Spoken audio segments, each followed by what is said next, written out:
Hola a todos, comenzamos con el resumen de campo gravitatorio. Este tema lo vamos a dividir en dos partes, el campo creado por masas puntuales y el campo de los cuerpos celestes. Y en este vídeo hablaremos del campo creado por masas puntuales. Bien, comenzamos con la fuerza de atracción gravitatoria, que tiene la siguiente expresión. Es una magnitud vectorial, F sub g es menos g, la constante de gravitación universal por la masa que crea el campo, por la masa que lo siente, partido la distancia al cuadrado por su vector unitario.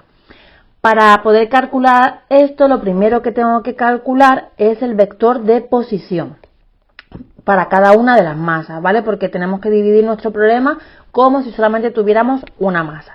Esa R, si hablamos de coordenadas, será la posición donde está la masa que siente esa interacción menos la posición de la masa que lo crea. Una vez que tengamos este vector en coordenadas, calculamos su módulo y a partir de ahí calculamos el vector unitario, que será igual al vector de posición partido el módulo. Recordamos que la fuerza gravitatoria, como cualquier otra fuerza, se va a medir en newton. Otra magnitud importante es la intensidad de campo gravitatorio, que lo vamos a representar por la letra G, que se define como la fuerza de atracción gravitatoria por unidad de masa y en consecuencia tendrá la siguiente expresión: menos G, M mayúscula, partido R al cuadrado, U sub R. Esa U sub R, ese vector unitario, es el mismo que hemos calculado justamente antes. Entonces, nuestro esquema de resolución será: primero calculamos nuestro vector de posición, segundo calculamos el módulo, tercero calculamos el vector unitario y normalmente lo siguiente que vamos a calcular es la intensidad de campo gravitatorio, porque es lo que nos suelen preguntar. ¿Y en qué se mide esa intensidad de campo gravitatorio? Pues la vamos a poder expresar en newton partido kilogramo. Recordamos que siempre vamos a trabajar en el sistema internacional, o en metros partido segundo cuadrado. Otra cosa que nos suelen preguntar bastante es el trabajo para mover una masa de un punto a otro. Recordamos la expresión del trabajo desde un punto inicial a un punto final y de manera general se define con esta expresión, usando la integral. Si en esta expresión sustituimos la expresión de nuestra fuerza gravitatoria y trabajamos con esa expresión, llegaremos a la siguiente ecuación que seguro os han comentado en clase. El trabajo desde un punto inicial a un punto final es igual a G, M mayúscula, M minúscula, R sub F, menos G, M mayúscula, M minúscula, R sub I. Y el trabajo, como cualquier otro trabajo, se va a medir en julios. Todo tiene que estar siempre en el sistema internacional. Eso nos tenemos que acordar. El sistema internacional siempre, si no, tendremos los resultados mal. Bien, otra cosa importante es la interpretación de ese trabajo, ese resultado positivo o negativo.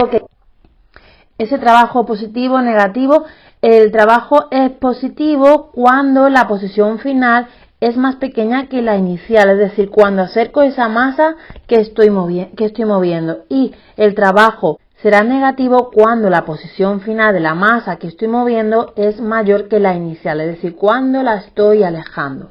Esto es importante que lo escribamos cuando estamos terminando de resolver el ejercicio, porque nos van a pedir esa interpretación.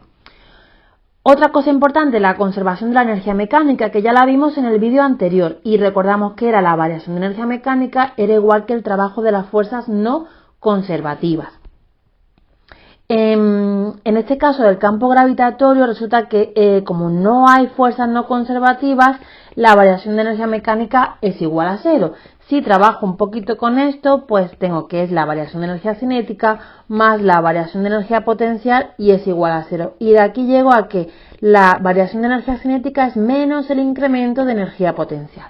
Por otro lado, y recordando el teorema de las fuerzas vivas, tengo que la variación de energía cinética es igual que el trabajo de las fuerzas conservativas.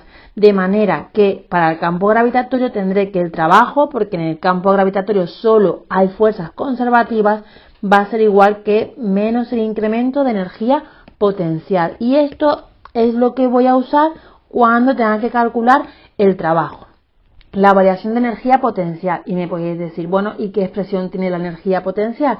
Pues identificando los términos de esta ecuación podemos escribir que la energía potencial es menos G, la masa que crea el campo, por la masa que lo siente, partido la distancia. Realmente en física lo que tiene sentido son las diferencias de energía potencial. ¿Y en qué se mide la energía potencial? Pues como todas las energías, se mide en julios. Por último, vamos a hablar del potencial gravitatorio, que se define como la energía potencial por unidad de masa, de manera que tendremos que el potencial es menos G, M mayúscula, que es la masa que crea el campo, partido la distancia. Y lo vamos a medir en julios partido kilogramos. De esta manera, el trabajo quizás lo podamos calcular porque nos interese como M minúscula, la masa que estamos moviendo, por la variación de potencial gravitatorio, ¿vale? Todo dependerá un poco de lo que nos hayan pedido con anterioridad en el problema. Bien, con esto casi que hemos terminado. Vamos a hacer un pequeño recuerda. ¿Qué pasa cuando alejamos una determinada masa de otra masa que está creando el campo? Bueno, pues lo vamos a recordar porque nos piden la interpretación.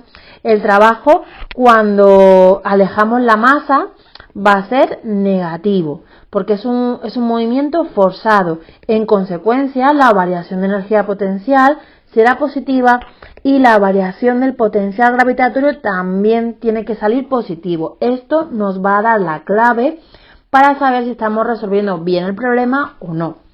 Por otro lado, cuando acercamos esa masa que estamos moviendo, el trabajo nos va a salir positivo. ¿Vale? Recordamos pues qué ocurre cuando soltamos una pelota de tenis, que cae sin que yo tenga que ejercer ninguna fuerza externa. En consecuencia, esa variación de energía potencial será negativa y la variación de potencial gravitatorio también será negativo. Vamos a poner por aquí como en la gráfica de la energía potencial, que está bien que la tengamos en cuenta. Aquí tenemos la energía potencial y aquí tenemos la distancia al centro de la Tierra. ¿Qué forma va a tener esa energía potencial? Pues tendrá una forma así, es decir, mientras más cerca estoy el punto donde se crea el campo, esa energía potencial va a ser más negativa, más chiquita.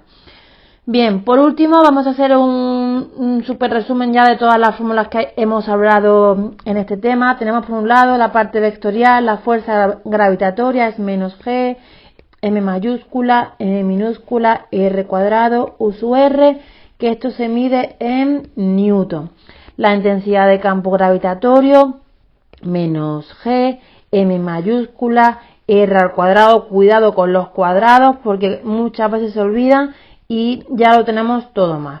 Newton partido kilogramo o metro segundo cuadrado, lo que queráis, ¿vale? Esta sería la parte vectorial. Y por último, la parte escalar, pues tenemos la energía potencial, que es menos G, M mayúscula, M minúscula, R, que se mide en julios. Y por último, el potencial gravitatorio, menos G, M partido R, y se mide en julios partido kilogramos.